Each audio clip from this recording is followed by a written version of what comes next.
Hello, class. Apparently, I did a good number on my foot, so I might be out again today's Tuesday. So hopefully back on Wednesday. Anyways, so the next few days till at least Thursday, we'll be dealing with conditional statements, but we'll get there in a second. So the warm up today is: have you ever heard of the following? If you do, then you can do this. So this might be something where a parent might say something. If you do your chores, if you do this, then you can do this. Or basically, first this, then that. So if you have any dealt with any of these, you have dealt with a conditional statement. So which one is a false one here? So we're looking at these. We see the cause and the effect. The cause is simply stating what the statement is, and the effect is what it is. So the first one, if a triangle has a right angle, then it's a right triangle. Is that a true or false statement? You should be thinking, true. If x and y are whole numbers, then x minus y, x plus y, x times y, and x divided by y are whole numbers. So let's just keep on going and see if we can see one that seems clearly true or clearly false. That's what I'm going to do at this point. If a whole number is even, that means 2, 4, 6, 8, then you can divide it by 2. That's true. If you add up all numbers and it's multiple of 3, it's divisible by 3. So the ones to that seem might be fishy to some of you is 4 and 2. So let's investigate a little bit more. X minus y. Think of, I don't know, 5 and 2. 5 minus 2, that's a whole number. 5 plus 2, that's a whole number. 5, because 5 minus 2 is 3. 5 plus 2 is 7. 5 times 2 is 10. 5 divided by 2. 5 divided by 2 is not a whole number.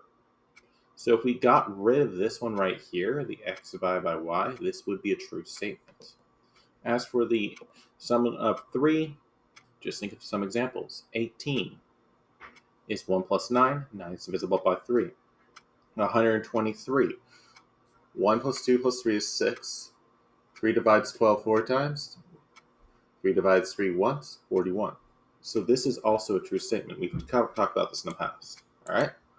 So this is actually the first day of 3. I split this up, so we have to fix that. So right conditional and biconditional statements. The biconditional is going to come on Thursday. And we're going to have a look at some of the other ones. Like we're going to look at a couple of these today and a couple of them for tomorrow. All right. So new vocab is biconditional. As I said, we're going to cover this a little bit later. Conditional, contrapositive, converse, hypothesis, inverse, truth table, and truth value. All these are from the book, and as you see, it's starting to seem more like a science class right now. Well, that's how this week is going to go. So, a conditional statement is an if-then statement. So to be a conditional statement, it needs that if and that then. And the statement relates to the hypothesis, the part that follows the if. So hypothesis, if, to a conclusion, then. So conditionals are usually represented P, Q, which is read if P, then Q. P is the hypothesis, Q is the conclusion. So if, then statements, hypothesis P, conclusion Q. If P, then Q. So here's an example of a conditional. If today is Tuesday, ironically this works for us, then yesterday was Monday. So we look at for what we're looking at. We look for if today is Tuesday.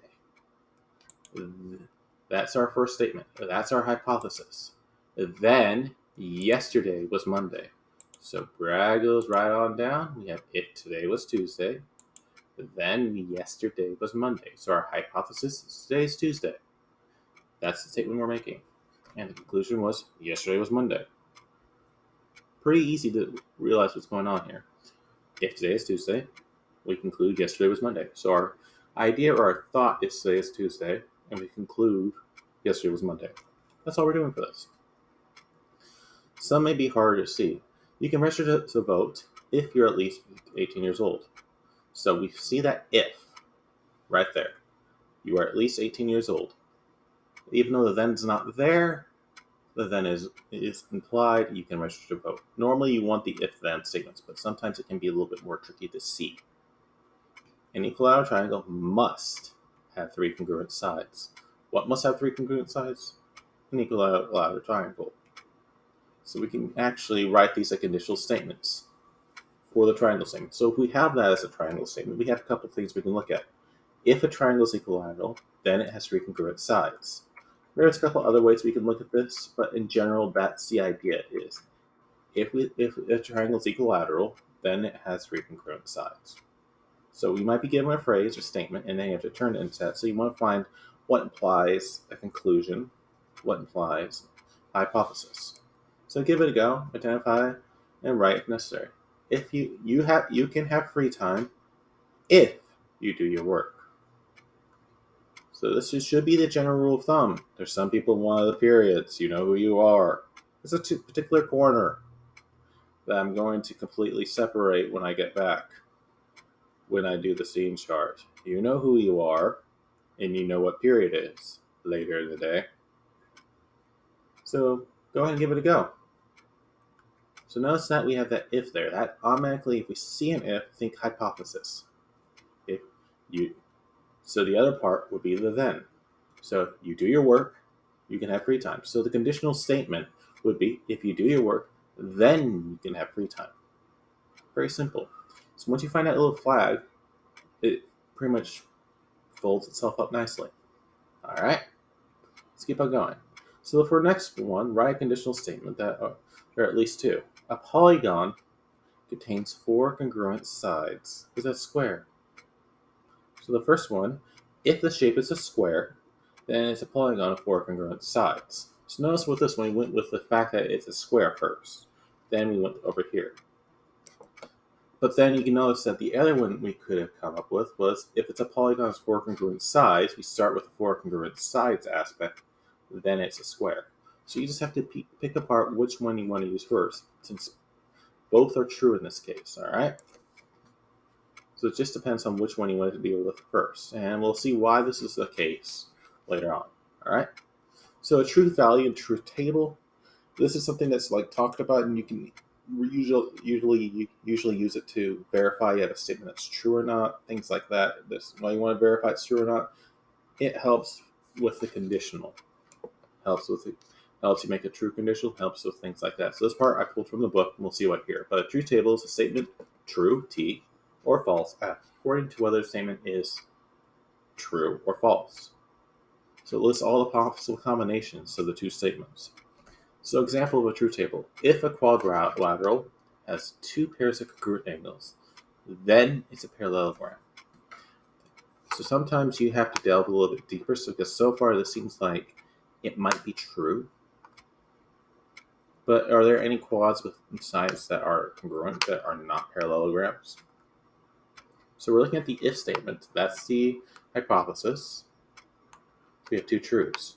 So now we want to find a true. If we can't find any kind of false of this, then we are good to go. But if we can't find a false, then it's false. As you see, there's only one false. So think about it for a second. Notice that we have an isosceles trapezoid. This is more of a rare shape, but you can see that we have two pairs of congruent angles. We're talking about these angles. These two are congruent, and these two are congruent. So we're not talking about the sides, we're talking about the angles. So we have a shape that's not a parallelogram that has two sets of congruent angles. So it's a false. So the condition is false.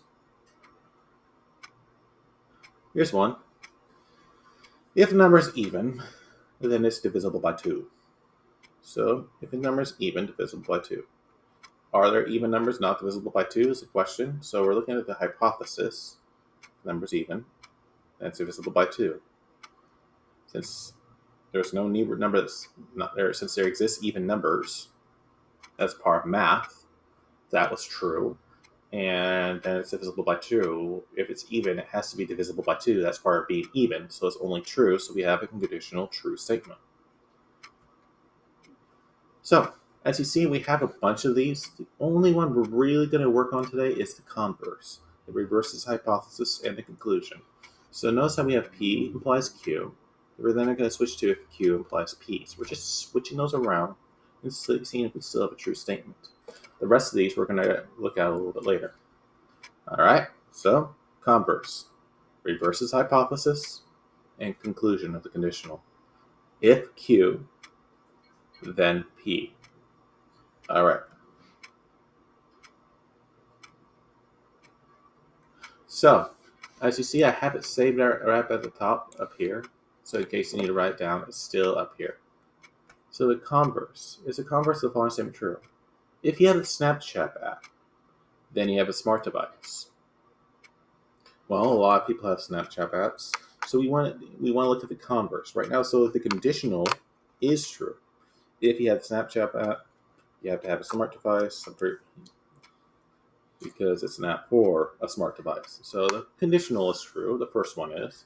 So let's just go ahead and have a look at the converse. All right. So if you swap them, have a smart device, then you have the Snapchat app. Is that a true statement? Does everyone in this room have the Snapchat app? Does every person who owns a smartphone in this school have Snapchat app? Every teacher has a smartphone. Every person out there that has a smartphone? Probably not. So that's a false statement. So if it's not always true, then you would want to consider it a false statement. You have to say this is true regardless. All right. So give this one a shot. You have basically a polygon. Of course, I'm just checking something really quick. Okay. So converse is true for the following statements. If a polygon has three sides, then it's a triangle. So go ahead and reverse that. Give it a shot and have a look at there. So the converse is if it's a triangle. Notice we just took this part, popped it in the front. If it's a triangle, then it's a polygon with three sides. Is that a true statement? I would say, yeah. So that's all we're really doing today. Hope you guys have a nice one. And remember, a particular corner later in the day, I will be separating you. And anyone else that has problems getting off topic. Have a nice one.